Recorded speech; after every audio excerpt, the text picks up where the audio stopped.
ഈ കഴിഞ്ഞ മുമ്പിലത്തെ വർഷം 734 അക്രമങ്ങൾ ക്രൈസ്തവർക്ക് നേരെ ഇന്ത്യയിൽ നടന്നു. ഇപ്പൊ 834. ഇതുവരെ ജൂൺ 30 വരെ 366 അക്രമങ്ങളായി. ഒരു ദിവസം ഒന്നുകിൽ ക്രൈസ്തവ ദേവാലയങ്ങൾ, പ്രാർത്ഥനാ കൂട്ടായ്മകൾ, പാസ്റ്റർമാർ, വൈദികർ, മഠങ്ങൾ, വിദ്യാഭ്യാസ സ്ഥാപനങ്ങൾ വ്യാപകമായി ആക്രമിക്കപ്പെടുകയാണ്.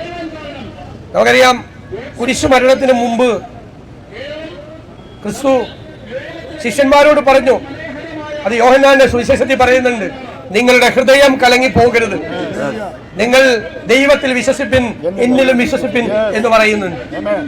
യഥാർത്ഥത്തിൽ ക്രൈസ്തവ പ്രവർത്തനം, സുവിശേഷ പ്രവർത്തനം എന്ന് പറയുന്നത് ഇന്ന് കുരിശ് ചുമക്കുന്നതിന് തുല്യമാണ്. കുരിശ് ചുമക്കുകയാണ്. ഒരു കാരണവശാലും നമുക്ക് ഭയപ്പെടേണ്ട ആവശ്യമില്ല. 46-ാമത് സങ്കീർത്തനത്തിൽ യഹോവ തന്റെ ജനങ്ങളോടായി പറയുന്നുണ്ട്, നമ്മുടെ ദൈവം നമുക്ക് സങ്കേതവും ബലവുമാണ്. നമ്മുടെ കഷ്ടങ്ങളിൽ അവൻ എപ്പോഴും നമുക്ക് തുണയായിരിക്കും. ഭൂമി മാറിപ്പോയാലും, പർവ്വതങ്ങൾ കുലുങ്ങി സമുദ്രമധ്യേ വീണാലും, അതിൽ വെള്ളം ഇരച്ചു കലങ്ങിയാലും, അതിന്റെ കോപത്താൽ പർവ്വതം കുലുങ്ങി വീണാലും നമ്മൾ ഭയപ്പെടേണ്ടതില്ല.